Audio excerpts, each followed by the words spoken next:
আসসালামু আলাইকুম প্রিয় শিক্ষার্থীরা, আফরোজ খান মডেল স্কুলের অনলাইন ক্লাসে তোমাদের প্রীতি ও শুভেচ্ছা জানাচ্ছি। আমি মোহাম্মদ আফজাল হুসাইন। আশা করি তোমরা নিশ্চয়ই ভালো আছো। এই সংকটময় মুহূর্তে তোমাদের পড়াশোনার অনেকটাই ঘাটতি হচ্ছে, সেটা আমরা জানি।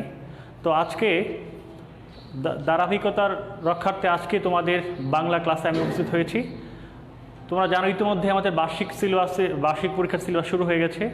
আজকে আমরা বার্ষিক পরীক্ষার সিলেবাসের পরবর্তী কবিতাটা নিয়ে আলোচনা করব। তোমরা বাসায় বই এবং খাতা কলম নিয়ে বসে পড়ো।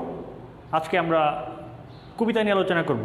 দেখো, আজকে আমাদের যে পাঠ, সে পাঠের বিষয়বস্তুর সঙ্গে যে বিষয়গুলো সম্পর্কিত সেগুলো একটু বলে নিই আগে। যে মানুষ সমাজবদ্ধ জীব, বা মানুষ একা বসবাস করতে পারে না, সমাজে প্রত্যেকের সঙ্গে মিলেমিশে বসবাস করে। এই সমাজে প্রত্যেকের সঙ্গে মিলেমিশে বসবাস করার কারণে সবার সঙ্গে একটা কি প্রীতির সম্পর্কে আবদ্ধ হয় এবং একে অপরের সঙ্গে মিলেমিশে বিভিন্ন কাজ করে থাকে, পরস্পরের সঙ্গে শ্রদ্ধাবোধ থাকে। এর ফলে সবার মধ্যে একটি সম্প্রীতি এবং কি ভালোবাসার বন্ধন সৃষ্টি হয়। আজকে আমরা যে কবিতাটা পাঠ করব, সে কবিতায় কবি যে সম্মিলিত প্রয়াসের মধ্য দিয়ে বা সবার প্রচেষ্টার মধ্য দিয়ে যদি কোনো কাজ করা হয়, তাহলে সেই কাজটি কী হয়, অত্যন্ত সহজভাবেই সফল হয়, সহজতর হয়। যে কাজটি একা করা যাবে না, সেই কাজটি যদি 10 জনের সহযোগিতা করা হয়, তাহলে সেই কাজটি কি সহজতর হয়।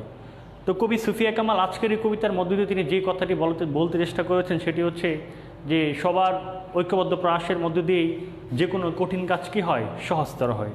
দেখো, আজকের কবিতায় যাওয়ার আগে আমরা কবি সুফিয়া কামালের সম্পর্কে একটু পরিচিত হব। দেখো, আমি কবি সুফিয়া কামালের একটি সংক্ষিপ্ত পরিচিতি তোমাদের জন্য মোটামুটি তৈরি করেছি। আমি যে ইম্পর্টেন্ট তথ্যগুলো বলবো সেগুলো তোমরা খাতায় লিখে ফেলবে, কারণ এই তথ্যগুলো তোমাদের পাঠ্য বইয়ে থাকবে না, কিন্তু পরীক্ষায় অনেক সময় তথ্যগুলো থেকে তোমাদের প্রশ্ন এসে থাকে। আমি যেই তথ্যগুলো তোমাদের বলবো সেই তথ্যগুলো তোমরা খাতায় লিখে ফেলবে। দেখো, আগে যাই সুফিয়া কামাল। দেখো, কবি সুফিয়া কামাল বরিশালের শায়েস্তাবাদে মামা বাড়িতে জন্মগ্রহণ করেন। তোমরা এটা লিখে রাখো যে কবি সুফিয়া কামাল বরিশালের শায়েস্তাবাদে মামা বাড়িতে জন্মগ্রহণ করেন। তিনি 1911 সালের 20শে জুন জন্মগ্রহণ করেন। এই লাইনটা খুবই ইম্পর্টেন্ট, তোমরা লিখে রাখো, খাতায় নোট করে রাখো, যে পরীক্ষায় তোমাদের এসে থাকে কবি সুফিয়া কামাল কখন জন্মগ্রহণ করেন। তাহলে আমরা জানলাম কখন, 1911 সালের 20শে জুন তিনি বরিশালের শায়েস্তাবাদে মামা বাড়িতে জন্মগ্রহণ করেন। তার পিতার নাম হচ্ছে আব্দুল বারি এবং মাতার নাম সৈয়দ রাবিয়া খাতুন। এই পরীক্ষায় এই প্রশ্নটা এসে থাকে, কবি সুফিয়া কামালের বাবার নাম কি বা মায়ের নাম কি। তাহলে আমরা জানলাম কি, কবি সুফিয়া কামালের বাবার নাম হচ্ছে আব্দুল বারি এবং মাতার নাম হচ্ছে সৈয়দ রাবেয়া খাতুন। তিনি জননী সাহসিকা উপাধিতে ভূষিত হয়েছিলেন। তার বর্ণাঢ্য জীবনের যে অবদান, সেই অবদানের স্বীকৃতিস্বরূপ তাকে জননী সাহসিকা উপাধিতে ভূষিত করা হয়েছিল। আমরা জানি এই পরীক্ষায় এটা বেশি থাকে। তার উপাধি হচ্ছে কি, জননী সাহসিকা উপাধি। লিখে রাখো তোমাদের খাতায়, জননী সাহসিকা উপাধি। তিনি বেগম পত্রিকার সম্পাদক ছিলেন। আমরা জানি বেগম হচ্ছে কি একটা নারীদের অধিকার প্রতিষ্ঠা বা নারীদের নিয়ে কথা বলবার যে একটা জায়গা, সেটা হচ্ছে কি বেগম পত্রিকা। তিনি এই বেগম পত্রিকার কি ছিলেন, সম্পাদক ছিলেন। পরীক্ষায় এটা বেশি থাকে যে বেগম রোকেয়া কোন পত্রিকার সম্পাদক ছিলেন। তাহলে আমরা জানলাম তিনি কোন পত্রিকার সম্পাদক ছিলেন, বেগম পত্রিকার সম্পাদক ছিলেন। এটা লিখে রাখো তোমাদের খাতায়, কবি সুফিয়া কামাল বেগম পত্রিকার সম্পাদক ছিলেন। তিনি স্বশিক্ষায় শিক্ষিত হন। আমরা জানি কবি সুফিয়া কামাল যেই সমাজে তিনি জন্মগ্রহণ করেছিলেন, তৎকালীন সমাজে নারী শিক্ষার সুব্যবস্থা ছিল না, বা নারীদের কি শিক্ষার সুযোগ ছিল। তখন নারীরা কি ঘরের মধ্যে আবদ্ধ থাকতো। কিন্তু বেগম রোকেয়া সেই জায়গায় বা সেই সময় থেকে স্বেচ্ছায় প্রণোদিত হয়ে তিনি স্বশিক্ষায় কি অনুপ্রাণিত হয়ে নিজে শিক্ষিত হন এবং তিনি কোনো প্রাতিষ্ঠানিক শিক্ষা লাভ করেননি। তখন থেকেই তিনি ছোটোবেলা থেকে তিনি নিজের মামার লাইব্রেরিতে পড়াশোনা করেছেন, বা নিজের মায়ের কাছ থেকে, তার মায়ের কাছে তিনি বাংলা ভাষা চর্চা করেছেন। আমরা জানি তখন সেই সমাজে তখন উর্দু ভাষা চর্চা হতো বেশি। তাদের পরিবারটা ছিল কি, তখনকার নবাব পরিবার, তাদের পরিবারে উর্দু বা ফার্সি চর্চা ফার্সি বা উর্দু চর্চা ছিল। কিন্তু তখন তিনি মায়ের কাছ থেকে তিনি বাংলা ভাষা রপ্ত করেছিলেন এবং স্বেচ্ছায় প্রণোদিত হয়ে তিনি বাংলা সাহিত্যে বা বাংলা ভাষার প্রতি, যে বাংলা সাহিত্যের প্রতি একটা অনুরাগ সৃষ্টি হয়। এভাবেই তিনি তার শিক্ষা জগৎ সৃষ্টি করেন এবং তিনি 1924 সালে 13 বছর বয়সে মামাতো ভাই সৈয়দ নেহাল হোসেনের সঙ্গে বিয়েতে আবদ্ধ হন। দেখো আমরা জানি তিনি মামাবাড়িতে বড় হন। 1918 সালের দিকে যখন তার বাবা কি বৈরাগ্য অনুসরণে চলে যান, তখন তার মা তাকে নিয়ে তার নানা বাড়িতে চলে আসেন। সেখানে তিনি কি হন, লালিত পালিত হন। এবং একসময় মাত্র আমরা জানি তখন কি ছিল, একটা বাল্যবিবাহ রীতি ছিল তখনকার সেই সমাজে, সেই সমাজ ব্যবস্থায়। তখন মাত্র 13 বছর বয়সে তিনি তার মামাতো ভাই কি সৈয়দ নেহাল হোসেনের সঙ্গে বিবাহ বন্ধনে আবদ্ধ হন। তোমরা খাতায় এটা লিখে রাখো যে বেগম রোকেয়ার স্বামীর নাম কি, সৈয়দ নেহাল হোসেন। হ্যাঁ, এটা লিখে রাখো। তিনি 1924 সালের 13 বছর বয়সে মামাতো ভাইয়ের সঙ্গে বিবাহ বন্ধনে আবদ্ধ হন। 1932 সালে তার স্বামীর আকস্মিক মৃত্যু তাকে আর্থিক সমস্যা ফেলে দেয়। দেখো তিনি অল্প বয়সে কি হন, বিধবা হয়ে যান। মাত্র তার দাম্পত্য জীবন কয়েক বছর ছিল। এই স্বল্প সময়ে হ্যাঁ সৈয়দ নেহাল হোসেন বেগম সুফিয়া কামালকে বা সাহিত্য চর্চার ক্ষেত্রে বা আধুনিক রুচিশীলতায় কী করেন, অনুপ্রাণিত করেন। সৈয়দ নেহাল হোসেন ছিলেন আধুনিক শিক্ষায় শিক্ষিত, এই জন্য তিনি সুফিয়া কামালকে বিভিন্ন সাহিত্য চর্চার ক্ষেত্রে সাহায্য করেন। কিন্তু এই অল্প বয়সে তার বিধবা হওয়াতে তিনি কি খুব বিষণ্ণ হয়ে যান। তারপরে দেখো পরে তিনি কলকাতায় চলে যান। তার স্বামীর মৃত্যুর পরে তিনি কলকাতার কর্পোরেশন স্কুলে শিক্ষকতা করেন এবং তিনি 1942 সাল পর্যন্ত এই স্কুলে নিয়োজিত ছিলেন শিক্ষকতা পেশায়। যখন তার স্বামী মারা যান তখন তিনি আর্থিক অনটনে পড়ে তিনি একটা স্কুলের শিক্ষকতা শুরু করেন। সেখানে 1942 সাল পর্যন্ত তিনি শিক্ষকতা করেন। 1939 সালে কামাল উদ্দিন আহমেদের সঙ্গে তার দ্বিতীয় বিয়ে হয়। এই দীর্ঘ জীবনে তিনি আর কোনো বিবাহ বন্ধনে আবদ্ধ হওয়ার সিদ্ধান্ত নেননি। কিন্তু পরবর্তীতে তিনি যখন কামাল উদ্দিন আহমেদের সঙ্গে পরিচয় হয় তখন তার সঙ্গে প্রণয়ের মাধ্যমে তিনি 1939 সালে দ্বিতীয় বিয়ে করেন। এটা একটা তথ্যটা লিখে রাখতে পারো। তিনি 1939 সালে কামাল উদ্দিন আহমেদের সঙ্গে দ্বিতীয় বিয়েতে আবদ্ধ হন। তার গর্ভে 5 সন্তান হয় আমরা জানি। তাদের নাম হচ্ছে আমিনা আক্তার, সুলতানা কামাল, সাইদা কামাল, শাহেদ কামাল, সাজেদ কামাল। দেখো এখানে একটা কথা বলি, বেগম সুফিয়া যেমনিভাবে তিনি নান্দনিক চর্চা করতেন, শিল্প চর্চা করতেন, তেমনিভাবে তার একটি সুযোগ্য কন্যা আমরা যাকে চিনি, আমাদের বাংলাদেশে একজন সুপরিচিত ব্যক্তিত্ব সুলতানা কামাল, যিনি ছিলেন তত্ত্বাবধায়ক সরকারের উপদেষ্টা আমরা জানি, এবং তিনি রাজনীতিবিদ এবং কি মানবতাবাদী বা কি করেন, মানুষের অধিকার নিয়ে কাজ করেন আমরা জানি সুলতানা কামাল, যিনি তার মায়ের আদর্শে কি উজ্জীবিত হয়ে আমাদের সমাজ সংস্কার এবং নারীদের অধিকার নিয়ে এখন কাজ করে যাচ্ছেন। দেখো এই ছিল মোটামুটি তার জন্ম এবং পরিচিতি। এরপর আমরা দেখি তার সাহিত্য এবং সাংস্কৃতিক জীবনটা একটু দেখি। দেখো 1926 সালে তার প্রথম কবিতা বাসন্তী প্রকাশিত হয়। দেখো তার একটা তথ্য তোমরা লিখে রাখো, তার প্রথম রচনা হচ্ছে বাসন্তী, যেটি 1926 সালে প্রকাশিত হয়। এই তথ্যটা তোমরা খাতায় লিখে রাখো। তার প্রথম কবিতা হচ্ছে কি বাসন্তী, যেটি 1926 সালে প্রকাশিত হয়। 1947 সালে দেশ বিভাগের পরে তিনি সপরিবারে ঢাকায় চলে আসেন এবং 1956 সালে তিনি শিশুদের সংগঠন কচি কাচার মেলা প্রতিষ্ঠা করেন। এটি অত্যন্ত গুরুত্বপূর্ণ একটি তথ্য তোমরা নোট করে রাখো যে 1956 সালে তিনি শিশুদের সংগঠন কচি কাচার মেলা প্রতিষ্ঠা করেন, যেই প্রতিষ্ঠান থেকে শিশুদের কী করে সৃজনশীল চর্চায় বা তাদের সৃজনশীল প্রতিভা অন্বেষণে বা প্রতিভা বিকাশের কাজ করে থাকে। সেই সংগঠনটির প্রতিষ্ঠা ছিলেন কবি সুফিয়া কামাল, যেটি 1956 সালে প্রকাশিত হয়। এবং তিনি 1970 সালে মহিলা পরিষদ গঠন করেন নারীদের অধিকার আদায়ের জন্য, নারীদের সংগ্রামী করার জন্য, তাদের অধিকার আদায়ে কী করার জন্যে সতর্ক করার জন্য তিনি 1970 সালে মহিলা পরিষদ গঠন করেন। এবং এই মহিষী নারী আমাদের বাংলাদেশের ইতিহাস ঐতিহ্যের প্রত্যেকটা অধিকার আন্দোলনের সঙ্গে ওতপ্রোতভাবে জড়িত ছিলেন। তিনি যেমনিভাবে ভাষা আন্দোলনে জড়িত ছিলেন, তেমনিভাবে গণ অভ্যুত্থানে অংশগ্রহণ করেছিলেন, আমাদের মহান মুক্তিযুদ্ধে তিনি এক অবদান রেখেছিলেন। এবং সবচেয়ে উল্লেখযোগ্য যে কথাটা সেটা হচ্ছে যে আমাদের 90-এর যে এরশাদ বিরোধী আন্দোলন বা স্বৈরাচার বিরোধী আন্দোলন তিনি সামনে থেকে নেতৃত্ব দিয়েছিলেন আমরা জানি।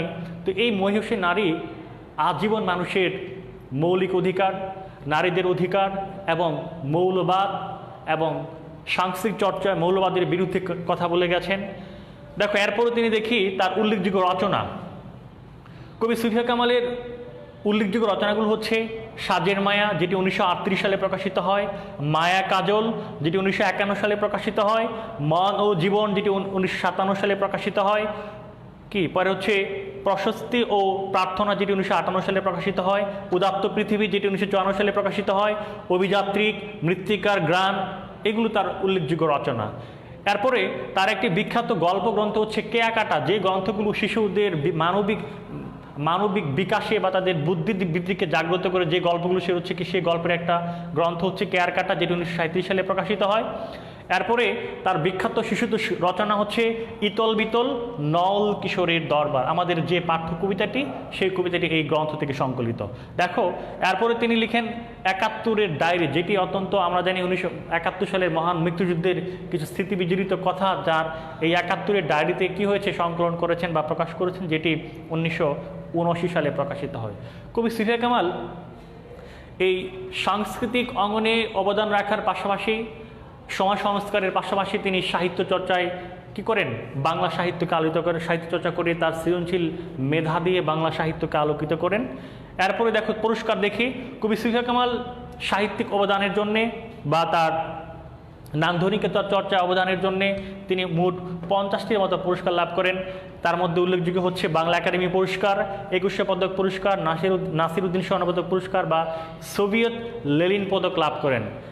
এরপর আমরা জানি যে পাকিস্তান সরকার তাকে একটা পুরস্কার দিয়েছিল, সেটা হচ্ছে কি তমগা-ই-ইমতিয়াজ, যেটা তিনি পরবর্তীতে তিনি কি করেছিলেন, ত্যাগ করেছিলেন বা প্রত্যাখ্যান করেছিলেন। কবি সুফিয়া কামাল 1999 সালের 20শে নভেম্বর ঢাকায় মৃত্যুবরণ করেন। এই তথ্যটা নোট করে রাখো, তিনি 1999 সালে 20শে নভেম্বর ঢাকায় মৃত্যুবরণ করেন। এই মহিষী নারীকে পরিপূর্ণ মর্যাদা, রাষ্ট্রীয় পরিপূর্ণ মর্যাদা সমাহিত করা হয়, যেটি বাংলাদেশের প্রথম কোনো নারী কি করেছেন, একজন পরিপূর্ণ রাষ্ট্রীয় মর্যাদা পেয়েছেন। এই মহিষী নারী বাংলা সাহিত্যকে যেমনিভাবে সমৃদ্ধ করেছেন, বাংলাদেশের অধিকার আদায়ের প্রত্যেকটা আন্দোলনে যেমনভাবে ওতপ্রোতভাবে অংশগ্রহণ করেছেন, তেমনিভাবে নারীদের অধিকার নিয়ে কাজ করেছেন। আমরা প্রতি বছর 20শে নভেম্বর এই মহিষী নারীকে অত্যন্ত শ্রদ্ধাভরে স্মরণ করি। এই ছিল মোটামুটি কবি সুফিয়া কামালের সংক্ষিপ্ত পরিচিতি। আর যেই বিষয়গুলো তোমাদের নোট করতে হবে সেগুলো ইতিমধ্যে আমি বলে দিয়েছি। তো সুফিয়া কামালের পরিচিতি থেকে তোমাদের অনেক কোশ্চেন এসে থাকে, তার জন্ম থেকে এসে থাকে, তার উল্লেখযোগ্য রচনা থেকে এসে থাকে, তার পুরস্কার থেকে এসে থাকে, তার মৃত্যু থেকে এসে থাকে। তো এই মোটামুটি এইগুলো তোমরা ভালো করে কি করে দেবে, নোট করে নেবে যেগুলো বলেছি। এরপরে যাই হচ্ছে, দেখো আমাদের কবিতায় যাই। কবিতায় দেখো আমি এই পাশে কবি সুফিয়া কামালের একটি ছবি দিয়েছি তোমাদের চেনার জন্যে। এই মহিষী নারী যাকে আমরা শ্রদ্ধা করে স্মরণ করি, সেই আমাদের প্রিয় মহিষী নারীর সুফিয়া কামালের একটি ছবি আমরা বোর্ডে দেখতে পাচ্ছি। এরপরে আমরা কবিতায় যাব। দেখো আজকে আমাদের পাঠ্য যে কবিতাটি সাম্য, এই সাম্য কবিতাটি মিলিত সেবা ও সাম্য প্রীতিতে কবিতার অংশ বিশেষ। এটা একটা সংক্ষিপ্ত কবিতা। এটার পুরো কবিতারই নাম হচ্ছে মিলিত সেবা ও সাম্য প্রীতিতে। এই কবিতার একটা সামান্য অংশ হচ্ছে আজকের আমাদের এই পাঠ্য সাম্য কবিতাটি।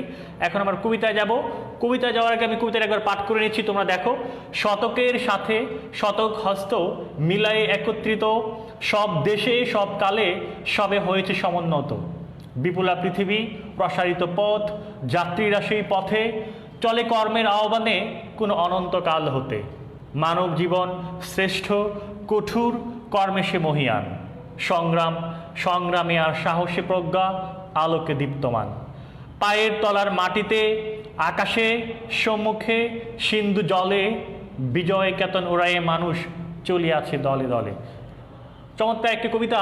এই কবিতার ভিতর দিয়ে যে তোমাদের ভেতরে যে একটা আদর্শ তিনি তুলে ধরার চেষ্টা করেছেন, সেটা ভালো করে পড়লে বুঝতে পারবে। দেখো কবিতার আমরা এখন মোটামুটি বিস্তারিত আলোচনা করব। দেখো কবি প্রথমে কি বলেছেন, শতকের সাথে শতক হস্ত মিলাই একত্রিত। এখানে শতক বলতে আমরা বুঝি কি 100, তাই না? শতকের সাথে শতক হস্ত মিলাই একত্রিত, সব দেশে সব কালে সবে হয়েছে সমুন্নত। দেখো এখানে এই সমুন্নত শব্দের অর্থ হচ্ছে উন্নত বলতে পারি আমরা, বা সমৃদ্ধি বলতে পারি। এটা লিখে রাখো তোমরা যে সমুন্নত শব্দের অর্থ হচ্ছে সমৃদ্ধি বা উন্নত বা সম্পদশালী, এই ধরনের অর্থ হয়ে থাকে। হ্যাঁ, কবি প্রথম চরণগুলোতে বলেছেন শতকের সাথে শতক হস্ত মিলাই একত্রিত, সব দেশে সব কালে সবে হয়েছে সমুন্নত। তার মানে কবি বলেছেন যে 10 জন শত শত মানুষের একত্রিত প্রয়াসের মধ্য দিয়েই, শত শত মানুষের শক্তির ভিতর দিয়ে একটি কাজকে সহজতর করা যায়। এবং এই যে প্রক্রিয়াটি সেটা আদিকাল থেকে অনন্তকাল থেকে এখনো অদ্যাবধি চলমান। সব দেশে সব কালে হয়েছে সমুন্নত। সৃষ্টির প্রথম সৃষ্টির উষালগ্ন থেকেই মানুষ কি করেছে, কোনো কাজকে সফল করতে পেরেছে সবার ঐক্যবদ্ধ প্রয়াসের মধ্য দিয়েই, সবার মিলিত পরিশ্রমের মধ্য দিয়ে। তাই কবি এখানে প্রথম চরণে বলেছেন, শতকের সাথে শতক হস্ত মিলাই একত্রিত।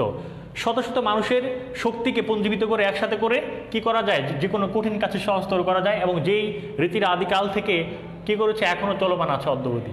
বিপুলা পৃথিবী, বিপুলা মানে হচ্ছে প্রশস্ত, লিখে রাখো এটা, বিপুলা মানে হচ্ছে প্রশস্ত। হ্যাঁ, বিপুলা পৃথিবী, আমরা জানি সত্যিকার অর্থে এই পৃথিবীটা অনেক বড়, তাই না?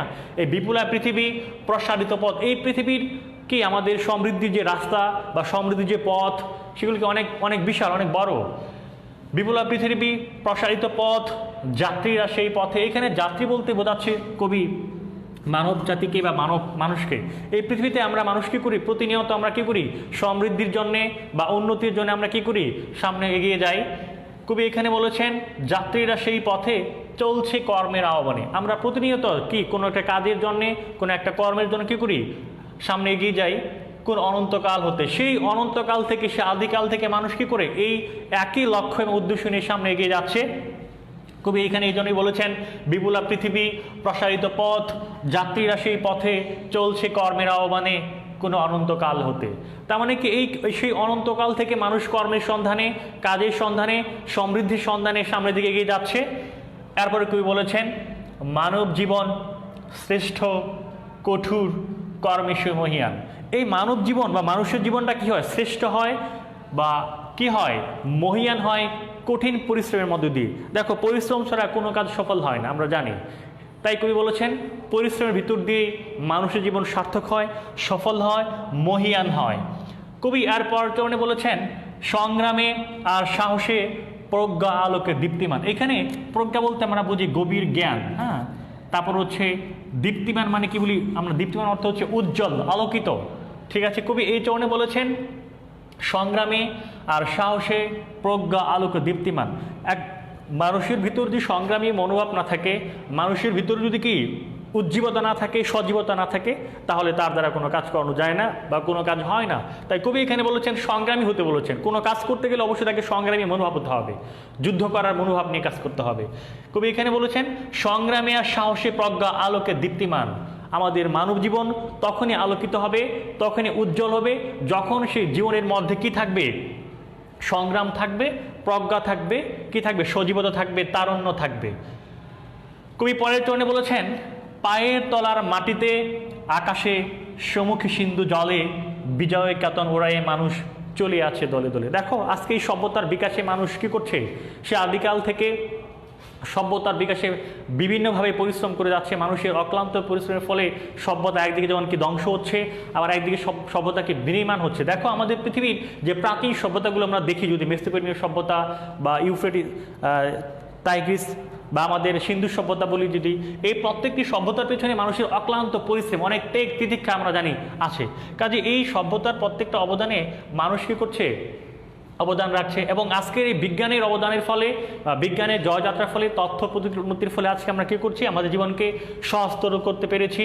এবং যার ফলে আমরা কি করছি, সুদূর আকাশে কি আছে, আকাশের অজানা রহস্য আমরা উদ্ঘাটন করতে পারছি। আকাশের থেকে মহাকাশের চাঁদে কি আছে সেটা আমরা উদ্ঘাটন করতে পারছি, এবং মাটিতে এবং মাটি পাতালে কি আছে সেটা আমরা সহজে উদ্ঘাটন করতে পেরেছি। এবং সিন্ধু মানে সাগর, সিন্ধু অর্থ সাগর, লিখে রাখবো এটা, সিন্ধু, এবং এই সাগরের জলে, সাগরের নিচে কি আছে সেটা আমরা সহজে কি করতে পেরেছি, উদ্ঘাটন করতে পেরেছি।